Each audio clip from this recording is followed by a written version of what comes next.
Aubrey Marcus is at it again because we are up to podcast number 4, where he just keeps digging this grave of the cosmic thruple, quadruple, cosmic constellation, polyamory, plant medicine infueled craziness. And in this video, we're going to be breaking down the latest podcast that he did, where he tries to explain to us the roles of masculine and feminine energy and proves to all of us that he has absolutely no idea what he's talking about. My name is Amanda, and on this channel we talk about how to manifest what you want in life without all the extra stress, chaos, and drama that most people are accustomed to. Lately, we've been talking a lot about healthy relationship dynamics and what those look like, and we've been breaking down this Aubrey Marcus digs his own grave saga step by step because he just keeps giving us so many gems in terms of lessons. We're analyzing it so that the women who follow this channel do not end up dating a guy like Aubrey Marcus. So if that's something that you're interested in, make sure to subscribe and hit the notification bell so you don't miss a single video that we have coming out on this channel. If you would like to go deeper into the contents of today's episode, I'm going to be talking a lot about masculine and feminine energy and how they're supposed to work in relationships. And if you would like to go deeper, then I have a masterclass you can sign up for that explains the dance between these two energies, not just in relationship, but in business and in every single area of your life. You can find the information for that below. So let's do a little recap for those of you who have no idea what I am talking about or who Aubrey Marcus is. Aubrey Marcus is a big-time spiritual guru influencer, and he has been known in the past to partake in polyamory, and he is also a self-described psychonaut, which I have since learned is someone who does a lot of psychedelics, basically, is what that is. And, you know, for a time, he was saying that he was over the polyamory. He married Vailana, his current wife, and that he was monogamous to her. A few months ago, he drops a podcast letting us all know that it was a lie the whole time, that they were monogamish, and the fact that they have now brought in a third. So that was installment number 1. Massive amounts of backlash from the audience. And then we go into installment number 2, where his ex-fiancée interviews him and cries about what a wonderful person he is and how people don't understand him and yada, yada, yada.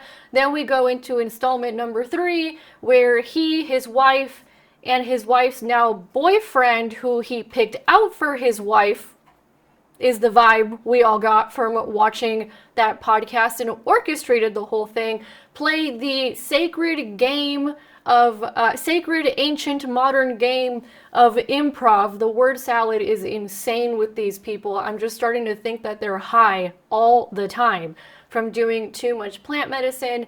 And now we've got the 4th installment, where he goes on his friend's podcast to try and further explain himself. And if you saw my last video on this whole saga, I said I would like to say that we're never going to talk about this guy again, but we're going to end up talking about this guy again because he's going to keep making content about it to get the attention. So here we are. So on this latest installment, he goes on his friend's podcast, and then his friend did ask him some interesting questions. He really towed the line pretty well. I got to give him some credit for that, because when you're dealing with somebody as delusional as Aubrey Marcus and that whole situation, you kind of got to toe the line in terms of how you are asking questions. So I think the guy actually did a pretty good job in that regard. And the answers that Aubrey Marcus was giving to the questions was actually quite telling. So no surprise here. He keeps trying to shove this radical monogamy, expanded monogamy continuum. I mean, I don't even know what freaking phrase we're on by now. Basically, he's polyamorous, but he keeps trying to tell us it's a form of monogamy. Whatever. And the thing is that we've already discussed on this channel, you're either monogamous or you're not. It's really simple. It's not that complicated. If you want to bang other people and open up your marriage, just say that you want to bang other people and open up your marriage, and people would accept it a whole lot better, rather than trying to feed us some new definition and some term of monogamy. But we are continuing with this plant medicine infused craziness. So that's number 1. Number 2, and I'm only going to go through tiny little things that I picked up. I really just want to focus in on the part where he was talking about masculine and feminine energies, because that's, I mean, we already knew this, but that's when it became more obvious to me that Aubrey Marcus is really just a feminized man. And these are the type of feminized man that I've been warning against in this channel. So the second thing that I noticed that was really odd was he has this very weird obsession with jealousy. The way that he talked about opening up his marriage and that polyamory forces him to deal with jealousy because you have to deal with, and I'm paraphrasing here, but pretty much, and I quote, you have to deal with your woman being bent over backwards, back arched, giving it to another man. Literally, that's what the guy said. Okay, you can go find it, which was already a bizarre way to explain your relationship with your wife or your girlfriend or whatever, and you have to confront your jealousy. Okay, here's the thing. If you, I'm laughing because I'm like, geez, this is nuts. If you are jealous because your wife is involved with another man, that's normal. Okay, that is a normal feeling that you should be feeling if your wife is getting involved with other men. But this is really weird because, first of all, like, why would you even describe it in that way? That was already very strange. There was another creator who I really like, the Shaman Patrick, who's homosexual, by the way, and he has a really interesting viewpoint on, you know, shamanism and this whole situation because he's sober. Really enjoy his content. And he goes, the way Aubrey Marcus talks about women, it's almost like he doesn't like women. So I'm going to let that sit in for a second because we're going to dive a little bit deeper into some of these concepts. And then, as I mentioned, you know, feeling jealous with the idea of your wife sleeping with somebody else is actually quite a normal reaction. It's not something that you have to overcome. Now, what I think might be going on here, right, and I'm just going to put this out there, right, is that maybe Aubrey has a kink, right? And instead of just calling it a kink, which is probably what this is, he is calling it transcending jealousy, which, if you saw my first video in this whole situation, one thing that I've noticed from these people, which again, I'm just starting to think are high all the time, they have this weird tendency of trying to transcend really normal human emotions. Normal human emotions that would be appropriate given the situation that they are in, but they have this obsession with transcending all of them. So my final point here, and this is going to be a bit longer, is this man literally has no idea what he's talking about because they asked him what masculinity is in the world and he literally couldn't even answer it. And they asked him to kind of not defend his position on polyamory per se. I don't know if that's exactly the way that it was framed, but he was defending his position, and they had asked him, you know, if the women who were involved in the situation were on board. And again, just very telling answers. So let's go into his definition of masculinity, which I found very interesting, and we're going to break down why. So one of the things that I found interesting is that when he is describing the masculine, he got flat out asked point blank, what is the role of masculinity in the modern world? And the only thing this man talked about was how the masculine penetrates the world. It penetrates here, it penetrates there, and everything goes back to some sort of penile function in his answer, which is a very basic, it's a very basic, and also shows that he totally does not understand what he's talking about, because at no point did he ever mention stoicism, which is a part of being masculine, the control, the healthy control of your emotions. He did not mention discipline at all, which is also something that the healthy masculine does. He does not mention providing. He does not mention containment, and he only briefly mentioned protection. I keep saying Audrey. Aubrey's definition is just penetrating everything in sight, apparently, whether it's penetrating the marketplace or penetrating other things. Now, the reason why he doesn't understand masculine energy is because he actually does not embody masculine energy, and he's got his wife totally confused as to what masculine energy actually is, because she also does not get it based on the last podcast that we saw. So he definitely does not embody any form of sexual discipline. It doesn't seem that he has that much discipline when it comes to the plant medicine, which a lot of people have brought up. Hey, you know, your constant use of this is kind of alarming, and the ways in which you are using it with other people are kind of alarming. He's definitely not containing his wife. It's actually quite the opposite. He is passing her off to his friends. And he's always in his feelings, constantly in his feelings, and constantly crying in his podcast. So Aubrey Marcus is actually quite a feminized man.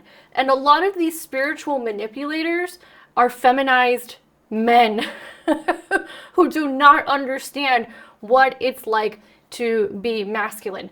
The other thing that I found very interesting about this situation is the way that he described Vailana, the wife, and Alana, who I'm going to call the side chick, right? To keep it simple, because one of the things we do on this channel is call a thing, right? So the wife and the side chick. And basically, the way that he describes masculine and feminine energy between these two, again, shows that he has absolutely no idea what he's talking about. So he described that in his wife, he gets the masculine energy. He went on this whole thing about how women can be masculine, and that's a beautiful thing about them, and that's a wonderful aspect, and blah, blah, blah, blah, blah. Which is true that women can co-opt masculine energy, and, you know, we can use it when we need to use it, but we're not supposed to live there, Aubrey. We're not supposed to be living there. The men are supposed to be living there, not the women. So he gets masculine energy from his wife, and he gets more of the feminine energy from his side chick, right? Alana.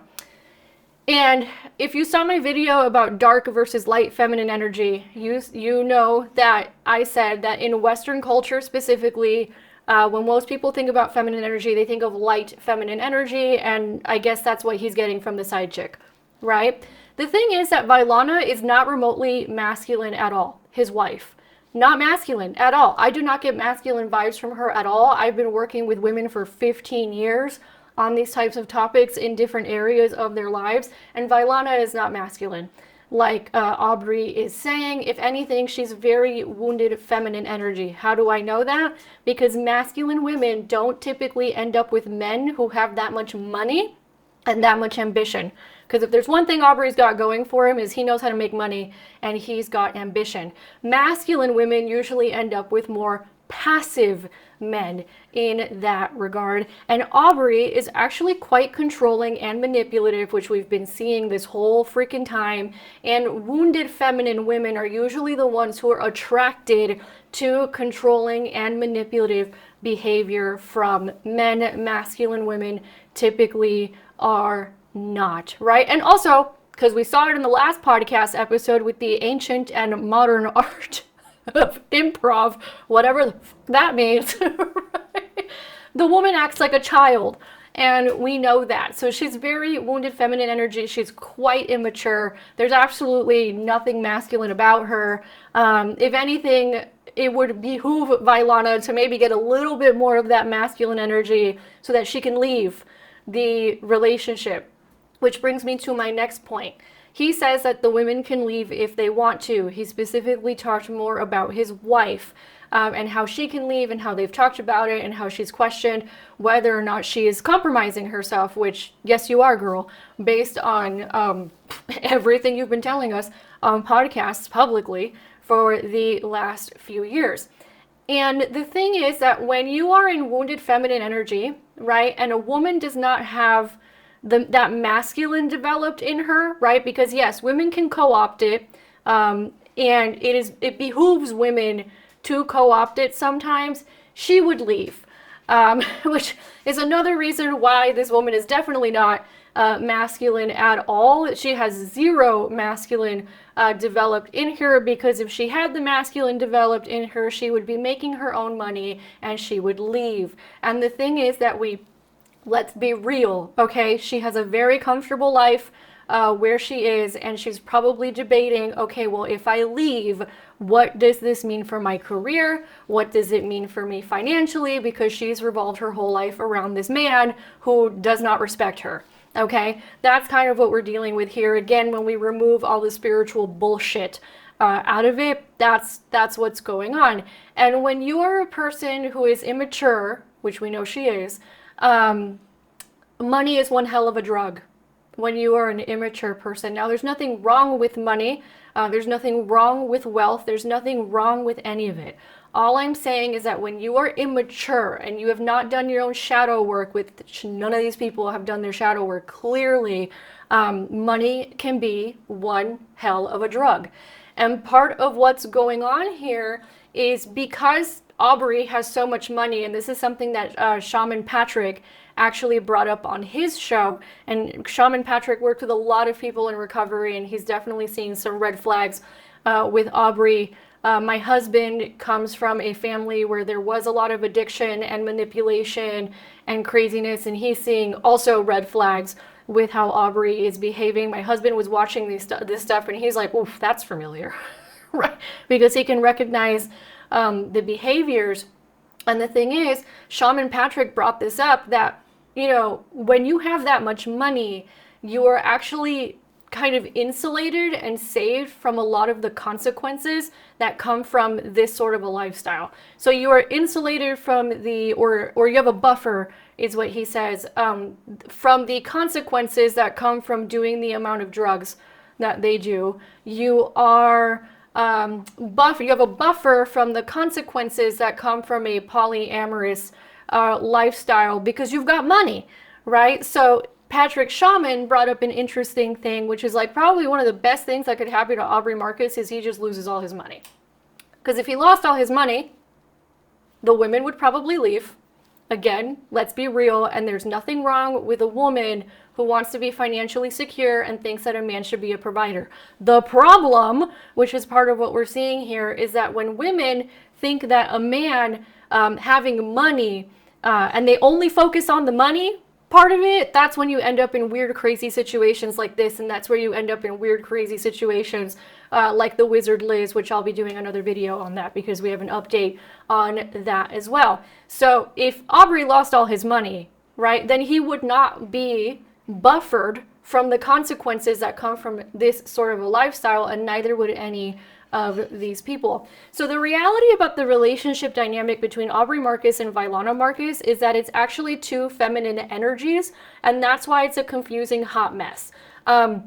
If you look at the other interview that they did, the one with Vylana's boyfriend or ex-boyfriend, I'm not sure what the status is anymore. It's such a dramatic hot mess. I just want a simple life. I don't want all this drama in my relationships and my life. But you can tell that it's like two girlfriends gal palling together because, and it came up specifically when it came out that Aubrey was basically being his wife's wingman. No, Aubrey, you were being her wing woman because you were acting like her girlfriend. You were acting the way that a female friend would act in that sort of a situation. You were not acting like a masculine man who plans all these things, because a masculine man would not be passing off his wife to his friends. That's what feminized men do, because masculine men are territorial about their loved ones, about their work, and about their house. It's part of the protective nature of a man. And I already listed off all the other ways in which Aubrey Marcus is actually quite feminized as a man. So Vylana is in wounded feminine energy, and Aubrey is spending way too much time in feminine energy as a man. I know that in spiritual spaces they talk a lot about like, oh, men should cultivate and get in touch with their feminine energy. No, because it doesn't work in relationships. The way that it works in relationships is when you have one person holding the masculine pole, usually the man, and you have one person holding the feminine pole, usually a woman. This is when you have polarity. This is when you have monogamy. This is when you have things that actually have been proven to work over and over and over and over again for thousands of years. And this is also what's been proven to provide, a healthy environment for future generations. God forbid these people have kids. God forbid. So what's happening is you actually have two feminine energies, and that's why they act like they're freaking girlfriends, more than husband and wife. Because healthy masculine men don't have that much feminine energy. Just like healthy healthy women and feminine women don't have that much masculine energy. We can co-opt certain energies when we need to do it. It's kind of like a fail safe, for example. So for example, if something were to ever happen to the men who are meant to protect women and children, then the women can co-opt a lot of those masculine energies and make sure the babies are going to be okay, and that the tribe is going to be okay, and that the community is going to be okay. And men can co-opt certain feminine energies when they need to use it. But this whole idea about a man getting in touch with his feminine side creates feminized men like Aubrey Marcus and does not actually work in relationship dynamics. Most women, unless they are wounded feminine, right, are not even attracted to those kinds of men. Most women are attracted to very masculine men. And Vailana is just very confused about what masculine and feminine energy actually are, as is her husband, which is why they are in this situation. And the other thing, and I just did another video about this, the way that masculine men get in the feminine energy and cultivate their feminine energy is not by cultivating it within themselves, because that would actually be pretty counterproductive in a lot of ways for society. The way that they get it is by being in relationship with feminine women. And the reality is that there are certain things that a man is never going to be able to access by himself. That's why he gets it from feminine women. And by the way, it's also vice versa. There are certain things that I, as a feminine woman, I'm never going to be able to access without being in relationship to a masculine man like my husband. And I have said women have co-opted masculine traits, sometimes because they've had to in a lot of times in history. And again, it's a fail-safe in case the men are unable to protect or provide for any reason. But it's not our natural state, and it's not the state in which women are supposed to be living in all the time. Just like men and masculine men are not supposed to be living in so much feminine energy. It doesn't work. It does not work for sustaining healthy relationships. And by the way, every major religion on the face of the earth talks about this. They just talk about it in different ways. And you don't even need to go into religion. You can actually go into pre-Christian Europe, and they were still talking about these dynamics and these kinds of things. This is nothing new in terms of what actually works in romantic partnership. But part of the reason why there's so much drama and so much confusion with this Aubrey Marcus situation is because his wife is in wounded feminine energy and he is a feminized man. That's why there's drama. That's why they act like girlfriends. That's why it's chaotic. That's why it's confusing. And that's why there's so many damn feelings going around all over the place. And it's also why Aubrey Marcus keeps feeling the need to explain himself over and over again, because the need to explain and feel understood is of the feminine. Masculine men are stoic. They're like, it is what it is, and they are moving on. It is the feminine energy that feels the need to be understood. And Aubrey Marcus really feels the need to be understood. And I'm going to say it again. This is not the last time that we're hearing about this. I agree with Patrick Shaman. I'm like, has no one pulled this guy aside and been like, dude, what are you doing? Has no like older man pulled Aubrey Marcus aside and been like, dude, what are you doing? Has no older woman pulled his wife aside and been like, girl, what are you doing? And the thing is that they probably have, but they're not listening because they're so like living in a land of delusion right now that, it may have to take something pretty drastic for them to wake up out of this insane delusional plant medicine infused fantasy world that they're living in that would never in a million years work for the average person. So that's my breakdown. Like I said, I'm sure we'll be talking about this again the next time he decides to try and explain himself. But I hope it helped you kind of understand more of these dynamics. Again, there's a masterclass below. If you want to go deeper, you can also check out a lot of the other videos on this channel because I've been talking about it a lot. But, you know, ladies, I've said it once, I'm going to say it again. Stay away from men like Aubrey Marcus. They're going to make your life very dramatic and a living hell. Stay away from them. Go learn what healthy masculine behavior is. Learn to be attracted to healthy masculine behavior, and go get with one of those. Believe me, your life is a lot easier once you understand these sorts of dynamics. Thank you so much for giving me your time today. Can't wait to read the comments because they're always pretty good when we bring up this subject, and I'll catch you guys on the next one.